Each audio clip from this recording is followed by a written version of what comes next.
بسم اللہ الرحمن الرحیم حامداً و مصلیاً اما بعد۔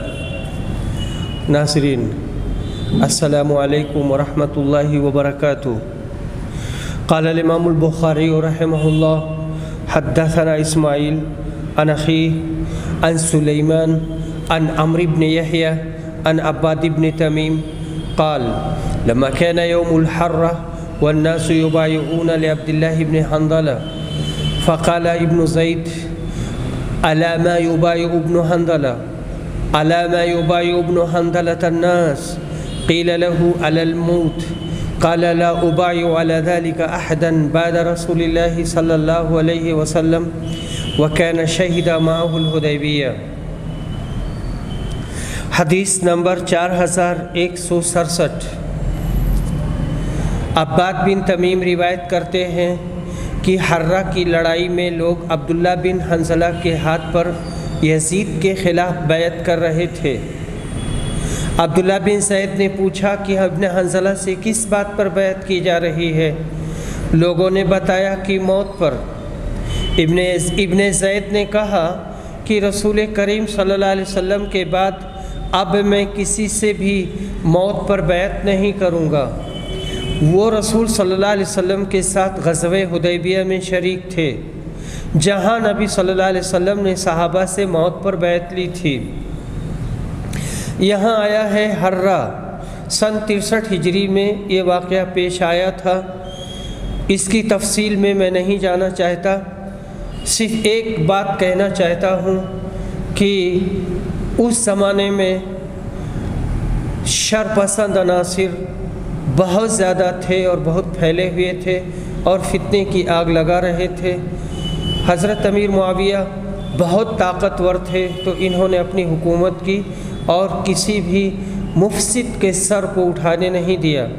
جب یزید کا زمانہ آیا تو پھر کئی بڑے حادثے پیش ہوئے، انہی میں سے حرہ کا واقعہ ہے۔ حرہ کا واقعہ جو تاریخ کی کتابوں میں لکھا ہے وہ بہت مبالغہ آمیز ہے۔ اصلاً ان لوگوں کو کوئی اختیار نہیں تھا کہ یزید کے خلاف بغاوت کرتے اور یزید کے خلاف بیعت کرتے۔ حکومت ایسی ہی ہوتی ہے کہ سیاست میں کوئی آ جاتا ہے، حالانکہ سماج میں اس سے بہت بڑے بڑے اور اچھے اور مدبر اور شریف ہر طرح کے لوگ ہوتے ہیں، پر وہاں کرسی کسی اور کو مل جاتی ہے تو سارے لوگوں کو اطاعت اور فرما برداری کرنی چاہیے، نہ کہ بغاوت۔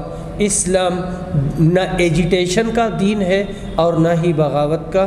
اگر کوئی مسئلہ تھا، کسی طرح کا اعتراض تھا، تو اپنے حاکم اعلیٰ کے سامنے خوبصورت انداز میں اسے پیش کرنا چاہیے تھا۔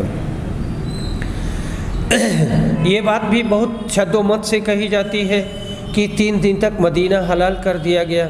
یہ بات بھی سمجھ میں نہیں آتی ہے کہ وہ لوگ ایسا کریں گے کہ 3 دن تک پورے مدینہ کو حلال کر دیا گیا اور سب لوگ اس کو لوٹتے تھے اور سب کی بہو بیٹیوں کی عزت بھی لوٹتے تھے، اور اتنی ہزار اور اتنی لاکھ عورتیں حاملہ ہو گئیں۔ کس نے دیکھا؟ کیسے پتہ چلا؟ کس نے جانا؟ یہ ساری چیزیں بہت محل نظر ہیں۔ حدیث نمبر 4168۔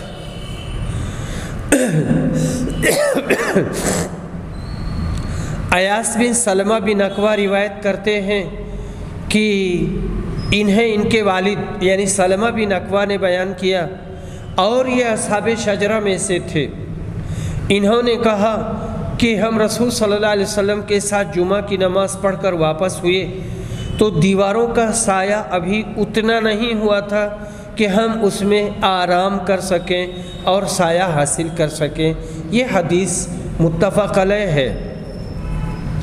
حدیث نمبر 4169۔ یزید بن ابی عبید روایت کرتے ہیں، کہتے ہیں کہ میں نے سلمہ بن اکوع سے پوچھا کہ صلح حدیبیہ کے موقع پر آپ لوگوں نے رسول اکرم سے کس چیز پر بیعت کی تھی؟ انہوں نے کہا موت پر۔ موت پر بیعت کرنے کا مطلب یہی ہوا کہ ہم جنگ کرتے رہیں گے یہاں تک کہ ہماری وفات ہو جائے، اس سے بھی ہمیں نہیں ڈر ہے۔ حدیث نمبر 4170 مسیب بن حزن روایت کرتے ہیں کہ میں برا ابن عازب کی خدمت میں حاضر ہوا اور کہا مبارک ہو، آپ کو نبی صلی اللہ علیہ وسلم کی خدمت نصیب ہوئی اور حضور صلی اللہ علیہ وسلم سے آپ نے شجرہ کے نیچے بیعت کی، یعنی بیعت رضوان۔ انہوں نے کہا بیٹے تمہیں معلوم نہیں کہ ہم نے حضور صلی اللہ علیہ وسلم کے بعد کیا کیا کام کیے ہیں۔ حدیث نمبر 4171 ابو قلابہ روایت کرتے ہیں کہ انہیں ثابت بن ضحاک نے بتایا کہ انہوں نے نبی صلی اللہ علیہ وسلم سے درخت کے نیچے بیعت کی تھی، یعنی صلح حدیبیہ میں تھے اور بیعت رضوان میں انہوں نے شرکت کی تھی، متفق علیہ۔ حدیث نمبر 4172 انس بن مالک روایت کرتے ہیں کہ یہ آیت ان فتحنا لک فتحا مبینا، بے شک ہم نے تمہیں کھلی ہوئی فتح دی، یہ فتح صلح حدیبیہ تھی۔ صحابہ نے عرض کیا حضور کے لیے تو مرحلہ آسان ہے کہ آپ کی تمام اگلی اور پچھلی لغزشیں معاف ہو چکی ہیں، لیکن ہمارا کیا ہوگا؟ اس پر اللہ تعالیٰ نے یہ آیت نازل فرمائی لِيُدْخِلَ الْمُؤْمِنِينَ وَالْمُؤْمِنَاتِ جنات، تاکہ مومن مرد اور مومن عورتیں جنت میں داخل کی جائیں گی جس کے نیچے نہریں جاری ہوں گی۔ پھر میں دوبارہ قتادہ کی خدمت میں حاضر ہوا اور ان کے سامنے اس کا ذکر کیا تو انہوں نے کہا بے شک ہم نے تمہیں کھلی فتح دی ہے۔ حدیث نمبر 4173 ظاہر بن اسود بیان کرتے ہیں اور یہ بیعت رضوان میں سے تھے، بیعت رضوان میں یہ شریک تھے۔ انہوں نے بیان کیا کہ ہانڈی میں گدھے کا گوشت ابال کھا رہا تھا کہ ایک منادی نے رسول اللہ صلی اللہ علیہ وسلم کی طرف سے اعلان کیا کہ اللہ کے رسول تمہیں گدھے کے گوشت کے کھانے سے منع فرما رہے ہیں۔ حدیث نمبر 4174 مجزہ بیان کرتے ہیں قبیلہ کے ایک صحابی کے متعلق جو بیعت رضوان میں شریک تھے اور جن کا نام احبان بن اوس تھا۔ ان سے نقل کیا کہ ان کے ایک گھٹنے میں تکلیف تھی، اس لیے جب وہ سجدہ کرتے تو اس گھٹنے کے نیچے کوئی نرم تکیہ رکھ لیتے تھے۔ حضرت ظاہر بن اسود بیعت رضوان والوں میں سے ہیں، کوفہ میں سکونت پذیر ہو گئے تھے، اس لیے ان کو کوفیوں میں گنا جاتا ہے۔ ان سے بخاری میں صرف یہی ایک روایت مروی ہے۔ حدیث نمبر 4175 سوید بن نعمان روایت کرتے ہیں یہ بیعت رضوان میں شریک تھے کہ گویا اب بھی وہ منظر میری آنکھوں کے سامنے ہے جب رسول اللہ صلی اللہ علیہ وسلم اور آپ کے صحابہ کے سامنے ستو لایا گیا جسے ان حضرات نے گھول کر کے پیا۔ حدیث نمبر 4176 ابو جمرہ روایت کرتے ہیں کہ انہوں نے عیس بن عمرو سے پوچھا، وہ نبی اکرم کے صحابی تھے اور بیعت رضوان میں شریک تھے، کہ کیا وتر کی نماز ایک رکعت اور پڑھ کر توڑی جا سکتی ہے تاکہ اسے طاق بنا دیں، جفت بنا دیں؟ انہوں نے کہا کہ اگر شروع رات میں تو نے وتر پڑھ لیا ہو تو آخری رات میں نہ پڑھو۔ حافظ ابن حجر کہتے ہیں اس کہ جب آدمی سونے سے پہلے وتر پڑھ لے اور پھر رات کو اٹھ کر نفل پڑھنا چاہے تو کیا وہ ایک اور رکعت پڑھ کر پہلے وطر کو شفع یعنی جوڑا بنا سکتا ہے، پھر اس کے بعد جس قدر چاہے نفلی نماز پڑھے اور آخر میں فطر پڑھ لے۔ اس حدیث کی تعمیل کے لیے جس میں ارشاد ہے کہ رات کی آخری نماز وطر ہونی چاہیے، یا دوسری صورت یہ کہ وطر کو شفع بنا کر نہ توڑے بلکہ جس قدر چاہے رات کو اٹھ کر نماز پڑھ لے اور وطر کے لیے پہلے ہی پڑھی ہوئی رکعت کو کافی سمجھے۔ بس دوسری صورت کے اختیار کرنے کا جواب دیا ہے اور کہا کہ جب تم وطر پڑھ چکے تو اب دوبارہ ضرورت نہیں ہے۔ اس مسئلہ میں سلف کا اختلاف ہے۔ عبداللہ بن عمر وطر کو دوبارہ توڑ کر پڑھنے کے قائل تھے، اور شافعیہ کا قول صحیح یہی ہے کہ اسے نہ توڑا جائے، جیسا کہ حدیث باب میں ہے۔ مالکیہ کا بھی یہی قول ہے، واللہ عالم۔ اس میں مسئلہ یہی ہے کہ اگر آدمی پہلے پڑھ لیا ہے وطر تو بعد میں اسے نہ توڑے اور اس میں اضافہ نہ کرے، اسے جفت نہ بنائے، ویسے ہی رہنے دے۔ حضرت عائس بن عمرو مدنی بیت رضوان والوں میں سے ہیں، آخر میں بصرہ میں سکونت اختیار کر لی تھی۔ ان سے روایت کرنے والے زیادہ تر بصری ہیں۔ حدیث نمبر 4177۔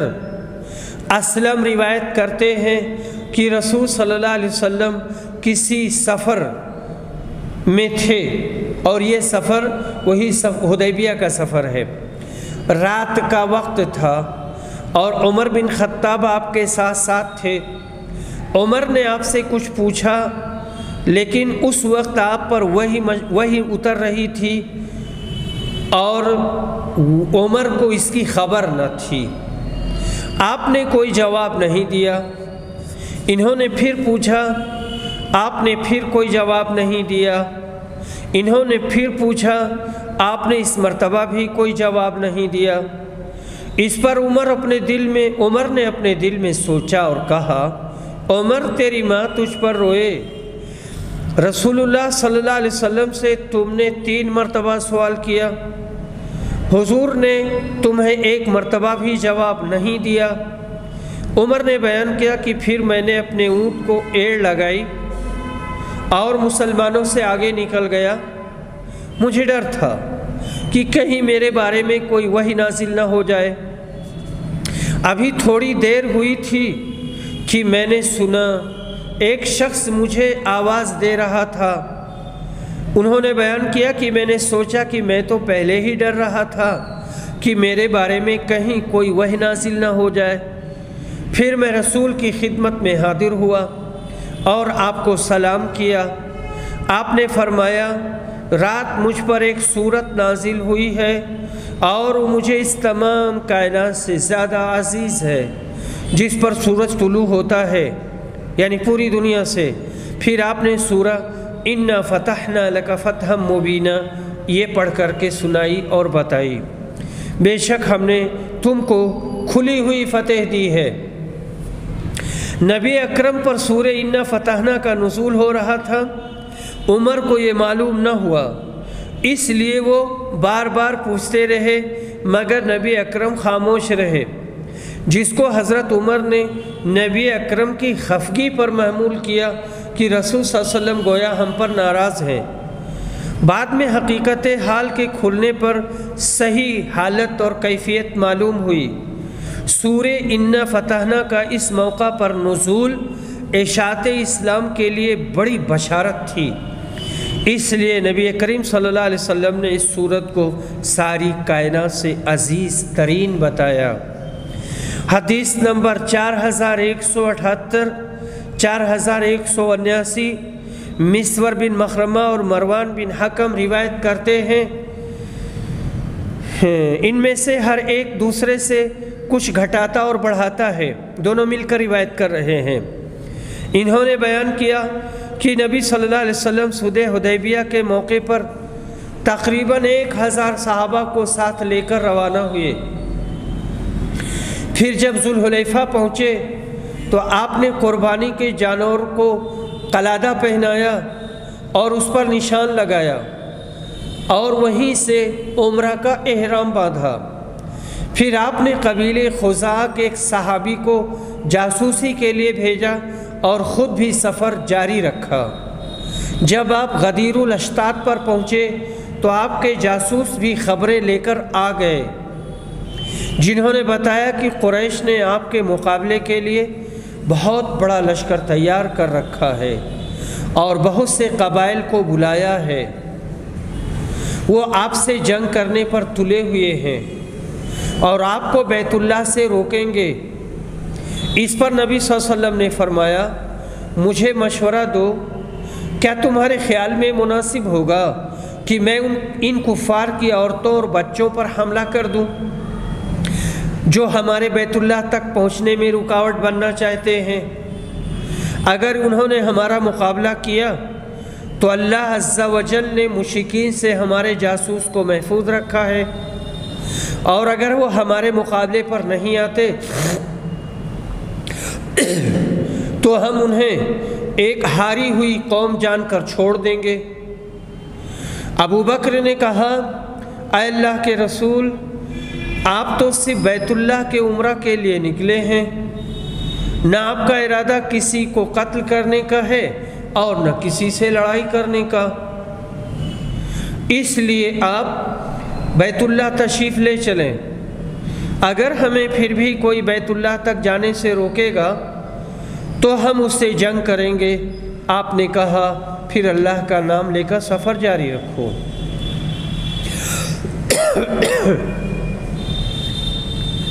حدیث نمبر 4180 4181۔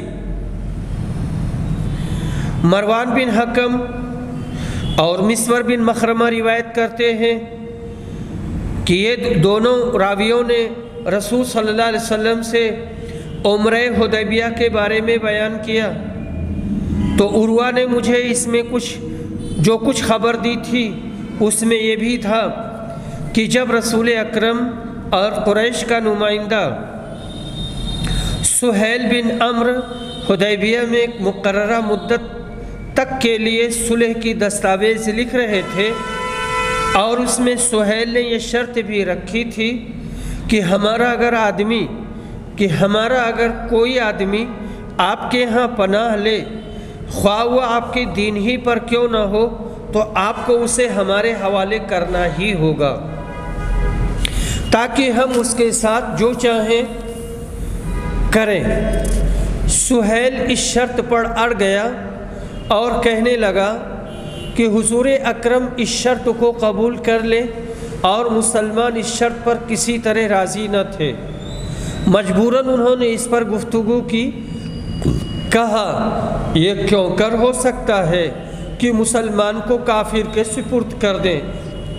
چیمی میں گویا کرنے لگے۔ سہیل نے کہا، یہ نہیں ہو سکتا، صلح بھی نہیں ہو سکتی، رسول اعظم نے یہ شرط بھی تسلیم کر لی۔ اس سے آپ اندازہ لگائیے کہ رسول صلی اللہ علیہ وسلم امن و امان کے پیغمبر تھے، اور ابو جندل بن سہیل کو ان کے والد سہیل بن عمرو کے سپرد کر دیا، جو اسی وقت مکہ سے فرار ہو کر بیڑی کو گھسیٹتے ہوئے مسلمانوں کے پاس پہنچے تھے۔ شرط کے مطابق مدت صلح میں مکہ سے فرار ہو کر جو بھی آتا رسول اکرم اسے واپس کر دیتے، خواہ وہ مسلمان ہی کیوں نہ ہوتا۔ اس مدت میں بعض مومنہ عورتیں بھی ہجرت کر کے مکہ آئیں۔ ام کلثوم بنت عقبہ بن معیط بھی ان میں سے ہیں، جو اس مدت میں رسول اکرم کے پاس آئی تھیں۔ وہ اس وقت جوان تھیں۔ ان کے گھر والے حضور اکرم کی خدمت میں حاضر ہوئے اور مطالبہ کیا کہ انہیں واپس کر دیں۔ اس پر اللہ تعالیٰ نے مومن عورتوں کے بارے میں وہ آیت نازل کی جو شرط کے مناسب تھی۔ حدیث نمبر 4182۔ ابن شہاب کہتے ہیں کہ مجھے عروہ بن زبیر نے خبر دی اور ان سے نبی اکرم کی زوجہ مطہرہ عائشہ رضی اللہ عنہا نے کی آیت یا ایھا النبی اذا جاءک المؤمنات کے نازل ہونے کے بعد رسول صلی اللہ علیہ وسلم ہجرت کر کے آنے والی عورتوں کو پہلے آزماتے تھے اور ان کا امتحان لیتے تھے۔ اور ان کے چچا سے روایت ہے کہ ہمیں وہ حدیث بھی معلوم ہے جب رسول صلی اللہ علیہ وسلم نے حکم دیا تھا جو مسلمان عورتیں ہجرت کر کے چلی آتی ہیں ان کے شوہروں کو وہ سب کچھ واپس کر دیا جائے جو اپنی بیویوں کو وہ دے چکے ہیں۔ حدیث نمبر 4183۔ نافع روایت کرتے ہیں کہ عبداللہ بن عمر فتنہ کے زمانے میں عمرہ کے ارادے سے نکلے۔ وہ فتنہ کا زمانہ وہی بولا جاتا ہے عبداللہ بن زبیر کی حکومت کا زمانہ، جبکہ حجاج بن یوسف اس پر حملہ کروائے ہوئے تھا۔ عبداللہ بن عمر فتنہ کے زمانے میں عمرہ کے لیے نکلے۔ پھر انہوں نے کہا اگر بیت اللہ سے جانے سے روک دیا گیا تو میں وہی کام کروں گا جو رسول اللہ صلی اللہ علیہ وسلم کے ساتھ کیا تھا۔ چنانچہ انہوں نے صرف عمرہ کا احرام باندھا، لیکن رسول صلی اللہ علیہ وسلم نے بھی صلح حدیبیہ کے موقع پر کیونکہ رسول صلی اللہ علیہ وسلم نے بھی صلح حدیبیہ کے موقع پر صرف عمرہ ہی کا احرام باندھا تھا۔ حدیث نمبر 4184۔ نافع روایت کرتے ہیں ابن عمر سے کہ انہوں نے احرام باندھا اور کہا کہ اگر مجھے بیت اللہ جانے سے روکا گیا تو میں بھی وہی کروں گا جو رسول اللہ صلی اللہ علیہ وسلم نے کیا تھا جب آپ کو کفار قریش نے بیت اللہ جانے سے روک دیا، اور اس آیت کی تلاوت کی لَقَدْ كَانَ لَكُمْ فِي رَسُولِ اللَّهِ أُسْوَةٌ حَسَنَةٌ، یقیناً تم لوگوں کے لیے رسول کی زندگی بہترین نمونہ ہے۔ متفق علیہ۔ حدیث نمبر 4185۔ نافع روایت کرتے ہیں کہ عبداللہ بن عمر کے کسی لڑکے نے ان سے کہا اگر اس سال آپ عمرہ کرنے نہ جاتے تو بہتر تھا، کیونکہ مجھے ڈر ہے کہ آپ بیت اللہ تک نہیں پہنچ سکیں گے۔ اس پر انہوں نے کہا کہ ہم رسول اللہ صلی اللہ علیہ وسلم کے ساتھ نکلے تھے تو کفار قریش نے بیت اللہ پہنچنے سے ہمیں روک دیا تھا، چنانچہ رسول اکرم نے اپنی قربانی کے جانور وہیں ذبح کر دیے، یعنی حدیبیہ میں، اور سر کے بال مڈوا دیے۔ صحابہ نے بھی بال چھوٹے کروا لیے۔ رسول نے اس کے بعد فرمایا میں تمہیں گواہ بناتا ہوں کہ میں نے اپنے اوپر ایک عمرہ واجب کر لیا ہے، اور اسی طرح تمام صحابہ پر بھی وہ واجب ہو گیا۔ اس لیے اگر آج مجھے بیت اللہ تک جانے دیا گیا تو میں بھی طواف کر لوں گا، اور اگر مجھے بھی روک دیا گیا تو میں بھی وہی کروں گا جو رسول صلی اللہ علیہ وسلم نے کیا تھا۔ پھر تھوڑی دور چلے اور کہا کہ میں تمہیں گواہ بناتا ہوں کہ میں نے اپنے اوپر عمرہ کے ساتھ حج کو بھی ضروری قرار دے لیا ہے، اور کہا میری نظر میں تو حج اور عمرہ دونوں ایک ہی جیسے ہیں۔ پھر انہوں نے ایک طواف کیا اور ایک سعی کی۔ جس دن مکہ پہنچے اور آخر دونوں ہی کو پورا کر لیا۔ جب مکہ پہنچے تب طواف کیا، پھر سعی کیا، اور اس کے بعد میں آگے کے جو کام ہیں ان کو پورا کیا۔ حدیث نمبر 4186۔ نافع کہتے ہیں اور بیان کرتے ہیں کہ لوگ کہتے ہیں کہ عبداللہ بن عمر سے پہلے مسلمان ہوئے اور اسلام میں داخل ہوئے، حالانکہ یہ غلط ہے۔ البتہ عمر نے عبداللہ بن عمر کو یعنی اپنے بیٹے کو اپنا گھوڑا لانے کے لیے بھیجا تھا، جو ایک انصاری صحابی کے پاس تھا، تاکہ اسی پر سوار ہو کر جنگ میں شریک ہو۔ اسی دوران رسول صلی اللہ علیہ وسلم درخت کے نیچے بیٹھ کر بیعت لے رہے تھے۔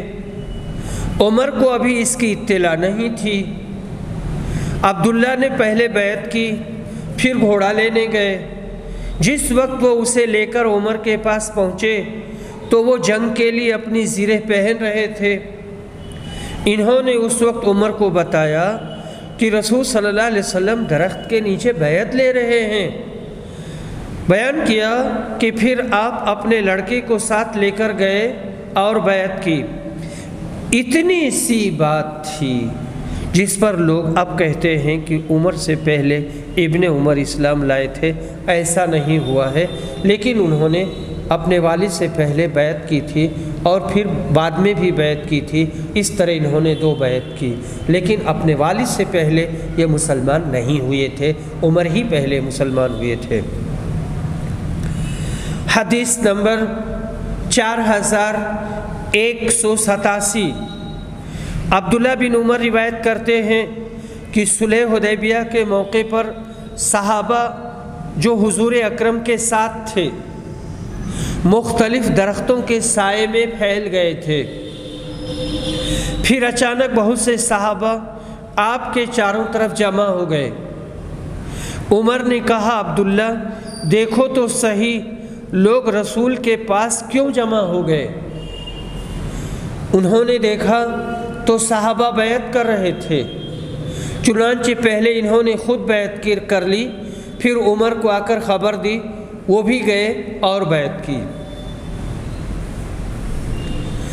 یہاں بیعت کرنے میں عبداللہ بن عمر نے حضرت عمر سے پہلے کی تھی، جو انہوں نے بتا دیا اور اس کی تفصیل ان کے سامنے رکھ دی، اور لوگوں کے ذہن و دماغ میں جو بات بیٹھی ہوئی تھی وہ صاف ہو گئی۔ حدیث نمبر 4188۔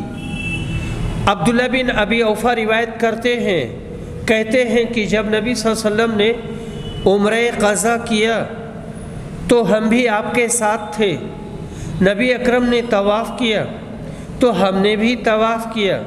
نبی اکرم نے نماز پڑھی تو ہم نے بھی نماز پڑھی، اور رسول صلی اللہ علیہ وسلم نے صفا و مروہ کی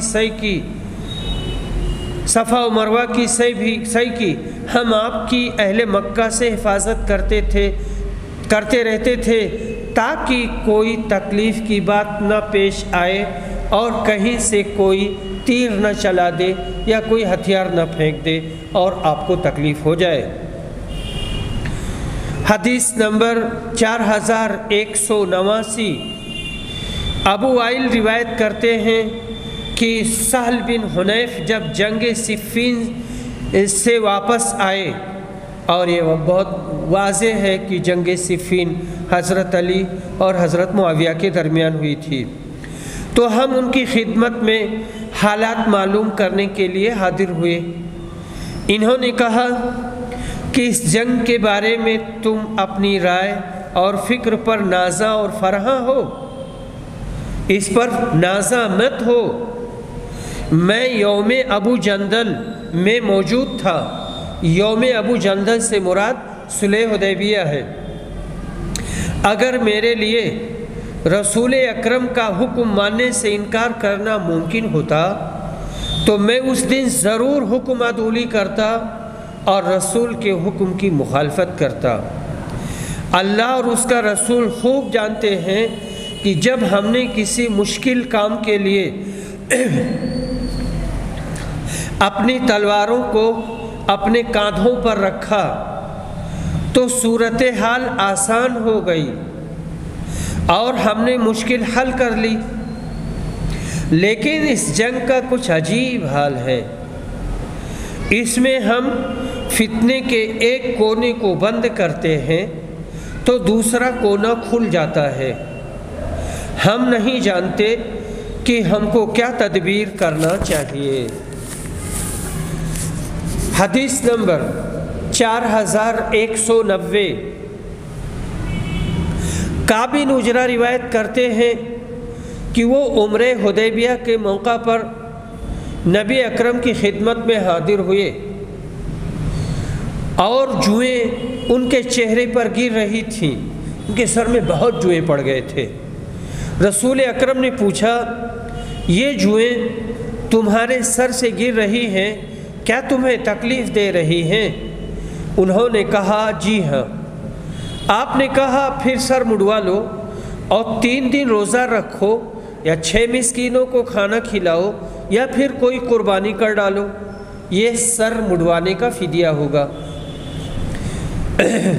ایوب سختیانی نے بیان کیا کہ مجھے معلوم نہیں کہ ان تینوں امور میں سے پہلے حضور نے کون سی بات ارشاد فرمائی تھی، یعنی تینوں میں جو اختیار دیا گیا ہے، پہلے آپ نے کون سی بات کہی تھی۔ حدیث نمبر 4191، کعب بن عجرہ کہتے ہیں کہ صلح حدیبیہ کے موقع پر ہم رسول اکرم صلی اللہ علیہ وسلم کے ساتھ تھے اور احرام باندھے ہوئے تھے، ادھر مشرکین ہمیں بیت اللہ تک جانے نہیں دینا چاہتے تھے۔ انہوں نے بیان کیا کہ میرے سر پر بال بڑے بڑے تھے جن سے جوئیں میرے چہرے پر گرنے لگی۔ نبی اکرم نے مجھ سے پوچھا، کیا یہ جوئیں تجھے تکلیف دے رہی ہیں؟ میں نے کہا جی ہاں۔ انہوں نے بیان کیا کہ پھر یہ آیت نازل ہوئی، فَمَنْ كَانَ مِنْكُمْ مَرِيضًا أَوْ بِهِ أَذًى مِنْ رَأْسِهِ فَفِدْيَةٌ مِنْ صِيَامٍ أَوْ صَدَقَةٍ أَوْ نُسُكٍ۔ پس اگر تم کوئی مریض ہو، اگر تم میں کا کوئی مریض ہو یا اس کے سر میں کوئی تکلیف دینے والی چیز ہو، سر میں کوئی تکلیف ہو جائے تو اسے بال مڑوا لینے چاہیے اور 3 دن کے روزے یا صدقہ یا قربانی کا فدیہ دے۔ باب قصۃ اکل و اورینا، قبیلے اکل اور اورینا کا قصہ اور اس کی تفصیل کا بیان۔ حدیث نمبر 4192، انس بن مالک روایت کرتے ہیں کہ قبائل اکل و اورینا کے کچھ لوگ نبی صلی اللہ علیہ وسلم کی خدمت میں مدینہ آئے اور مسلمان ہو گئے۔ پھر انہوں نے کہا، اے اللہ کے رسول، ہم لوگ مویشی رکھتے تھے، کھیت وغیرہ ہمارے پاس نہیں تھے، اس لیے ہم صرف دودھ پر بسر اوقات کیا کرتے تھے، اور انہیں مدینہ کی آب و ہوا نہ موافق آئی اور نہ سازگار ہوئی، تو رسول اکرم نے کچھ اونٹ اور ایک چرواہا ان کے ساتھ کر دیا اور کہا کہ انہیں اونٹوں کا دودھ اور پیشاب، انہی اونٹوں کا دودھ اور پیشاب تم لوگ پیو تو تمہاری بیماری دور ہو جائے گی اور تم صحت یاب ہو جاؤ گے۔ وہ لوگ چراگاہ کی طرف گئے، لیکن مقام حرہ کے کنارے پہنچتے ہی وہ اسلام سے مرتد ہو گئے، پھر گئے اور نبی اکرم کے چرواہے کو قتل کر دیا اور اونٹوں کو لے کر کے بھاگ گئے۔ اس کی خبر جب رسول کو ملی تو آپ نے چند صحابہ کو ان کے پیچھے دوڑایا اور وہ پکڑے گئے۔ بڑے بڑے جانوروں کو لے کر کتنی دیر تک بھاگتے اور کہاں تک بھاگتے؟ رسول صلی اللہ علیہ وسلم نے ان کو سخت سزا دی، ان کی آنکھوں میں گرم سلائیاں پھیر دیں، کیونکہ انہوں نے بھی ایسے ہی کیا تھا، اور انہیں حرہ کے کنارے چھوڑ دیا۔ آخر وہ اسی حالت میں مر گئے۔ قتادہ نے بیان کیا کہ ہمیں یہ خبر پہنچی ہے کہ رسول اکرم نے اس کے بعد صحابہ کو صدقہ کا حکم دیا اور مصلح کرنے سے منع کیا۔ مصلح یہ کئی بار گزر چکا ہے کہ اعضائے ظاہرہ کان ہے، ناک ہے، آنکھ ہے، ہاتھ ہے اور یہ پیر وغیرہ ہیں، تو ان کو کاٹ دینا اور لاش کو بگاڑ دینا اوپر سے، تو اس کو مصلح کہا جاتا ہے، اسے روک دیا۔ چرواہے کا نام یسار النوبی تھا۔ جب قبیلے والے مرتد ہو کر اونٹ لے کر بھاگنے لگے تو اس چرواہے نے مزاحمت کی، اس پر انہوں نے اس کے ہاتھ پاؤں کاٹ دیے اور اس کی زبان اور آنکھ میں کانٹے گاڑ دیے، جس سے انہوں نے شہادت پائی۔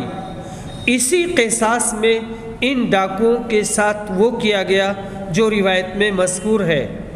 یہ ڈاکو ہر دو قبائل اکل اور ارینا سے تعلق رکھتے تھے۔ حرہ وہ پتھریلا میدان ہے جو مدینہ سے باہر ہے۔ وہ ڈاکو مرض استسقاء کے مریض تھے، استسقاء کے شکار تھے، اس لیے نبی اکرم نے ان کے لیے یہ نسخہ تجویز فرمایا۔ حدیث نمبر 4193۔ ایوب اور حجاج صواف روایت کرتے ہیں، کہتے ہیں کہ ہم سے ابو قلابہ کے مولا ابو رجا نے بیان کیا، وہ ابو قلابہ کے ساتھ شام میں تھے کہ خلیفہ عمر بن عبدالعزیز نے ایک دن لوگوں سے مشورہ کیا کہ اس قسامہ کے بارے میں تمہاری کیا رائے ہے؟ لوگوں نے کہا یہ حق ہے، اس کا فیصلہ رسول صلی اللہ علیہ وسلم اور پھر خلفائے راشدین آپ سے پہلے کرتے رہے ہیں۔ ابو رجا نے بیان کیا کہ اس وقت ابو قلابہ عمر بن عبدالعزیز کے تخت کے پیچھے تھے۔ اتنے میں عتبہ بن سعید نے کہا، پھر قبیلے ارینا کے لوگوں کے بارے میں انس کی حدیث کہاں گئی؟ اس پر ابو قلابہ نے کہا کہ انس نے خود مجھ سے بیان کیا۔ عبدالعزیز بن صہیب نے اپنی روایت میں انس کے حوالہ سے صرف ارینا کا نام لیا اور ابو قلابہ نے اپنی روایت میں انس کے حوالے سے صرف اکل کا نام لیا ہے، پھر یہی قصہ بیان کیا۔ جب قتل کے گواہ نہ ہوں اور لاش کسی محلہ یا گاؤں میں ملے، ان لوگوں پر قتل کا شبہ ہو تو ان میں سے 50 آدمی چن کر ان سے حلف لیا جاتا ہے، اس کو قسامہ کہتے ہیں۔ انبسا کا خیال تھا کہ آپ نے لوگوں کے لیے قسامہ کا حکم نہیں دیا تھا بلکہ ان سے قصاص لیا۔ انبسا کا یہ اعتراض صحیح نہ تھا کیونکہ ارینا والوں پر تو خون ثابت ہو چکا تھا اور قسامت وہاں ہوتی ہے جہاں ثبوت نہ ہو، صرف اشتباہ ہو۔ حدیث میں قبیلے ارینا کا ذکر ہے، باب اور حدیث میں یہی مطابقت ہے۔ روایت میں عمر بن عبدالعزیز کا نام ذکر ہوا ہے جو خلیفہ عادل کے نام سے مشہور ہیں۔ آپ کی امامت و اجتہاد معرفت احادیث و آثار پر امت کا اتفاق ہے، بلکہ آپ کو اپنے وقت کا مجدد اسلام تسلیم کیا گیا ہے۔ آپ کے اسلامی کارناموں میں بڑا اہم ترین کارنامہ یہ ہے کہ آپ کو تدوین حدیث اور کتابت حدیث کی منظم کوشش کا احساس ہوا۔ غیر منظم کوشش جاری تھی رسول اکرم صلی اللہ علیہ وسلم کی زندگی سے لے کر کے خلفائے راشدین اور ان کے بعد کے زمانہ تک، سن 99 تک یا 100 تک یہ جاری تھی، اور یہی عمر بن عبدالعزیز کی حکومت کا زمانہ ہے۔ چنانچہ آپ نے اپنے نائب والی مدینہ ابو بکر ابن حزم کو فرمان بھیجا کہ رسول اکرم کی احادیث صحیحہ کو مدون کرو، کیونکہ مجھے علم اور اہل علم کے ضائع ہونے کا اندیشہ ہے، لہٰذا احادیث کی مستند کتابیں جمع کر کے مجھ کو بھیجو۔ ابو بکر ابن حزم نے آپ کے فرمان کی تعمیل میں احادیث کے کئی ذخیرے جمع کرائے، مگر وہ حضرت عمر بن عبدالعزیز کی حیات میں ان تک نہ پہنچا سکے۔ ہاں، خلیفہ عادل نے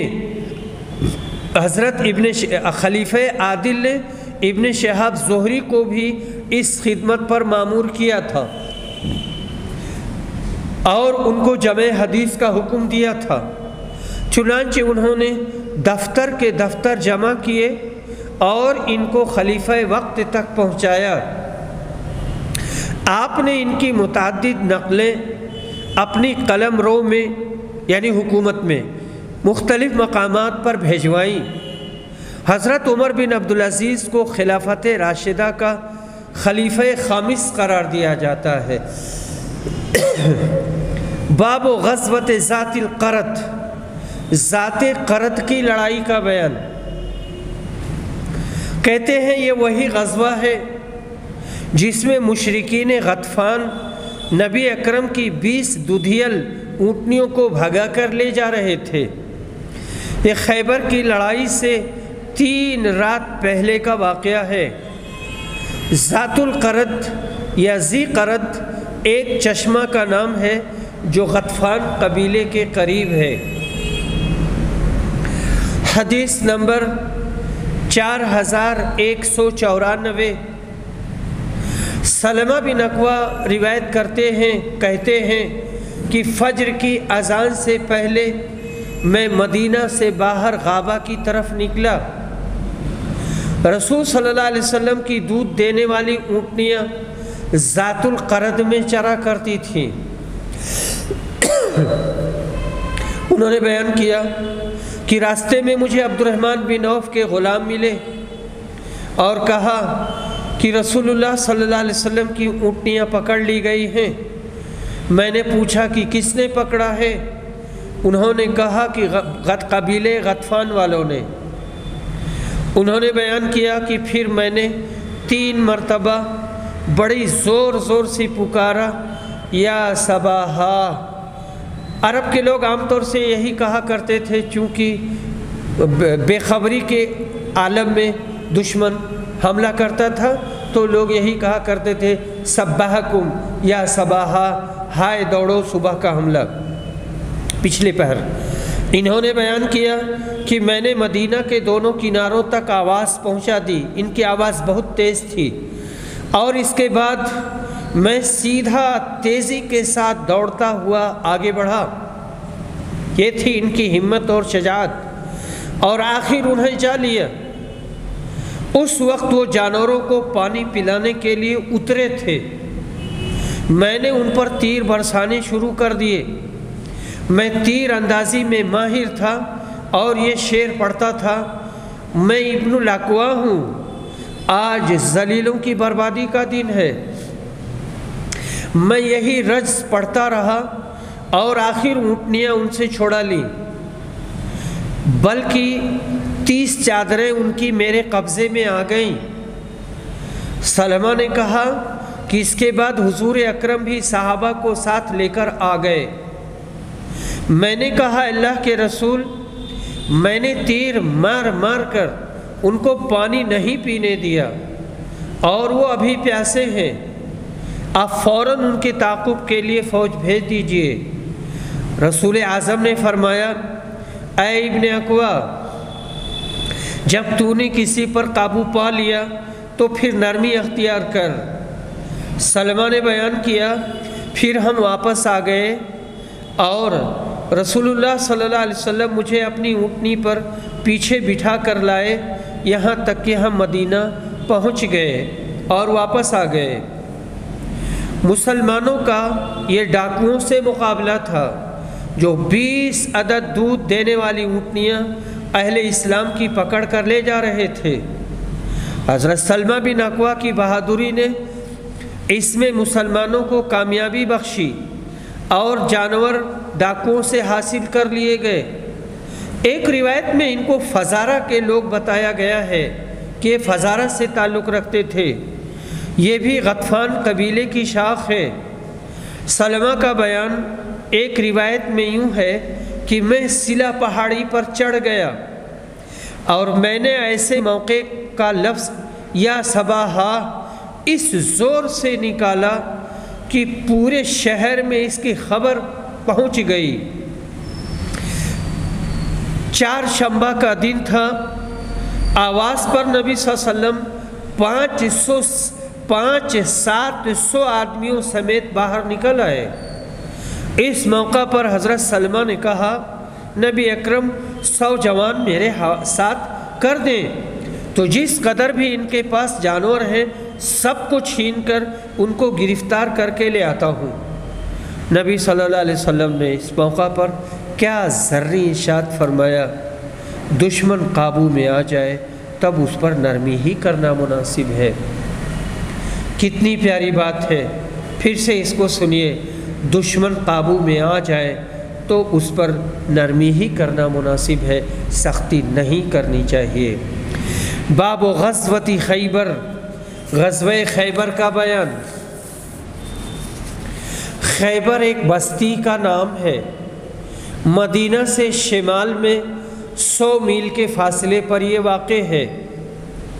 خیبر کی لڑائی سن 7 ہجری میں ہوئی تھی۔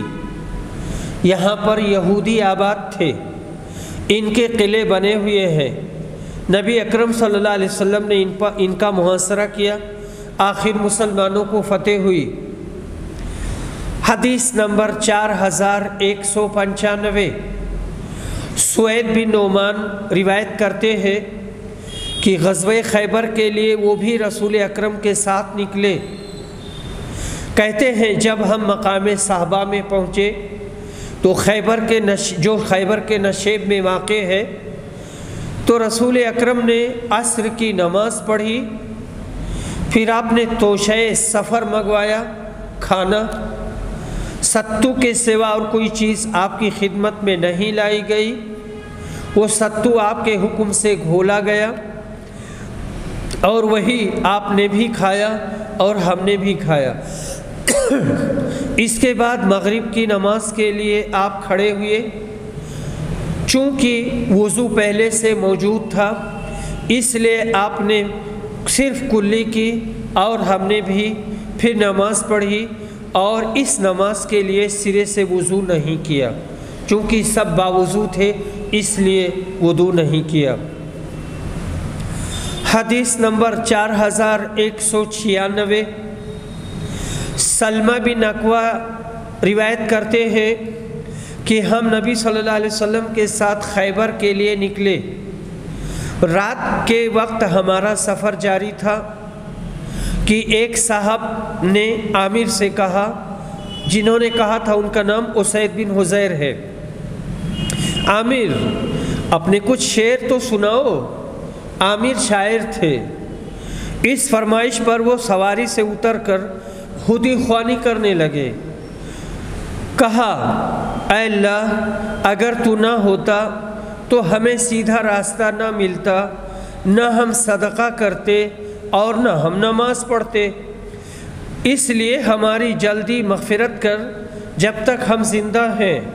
ہماری جانیں تیرے راستے میں فدا ہیں، اور اگر ہماری مٹ بھیڑ ہو جائے تو ہمیں ثابت قدم رکھ، ہم پر سکینت نازل فرما، ہمیں جب باطل کی طرف بلایا جاتا ہے تو ہم انکار کر دیتے ہیں۔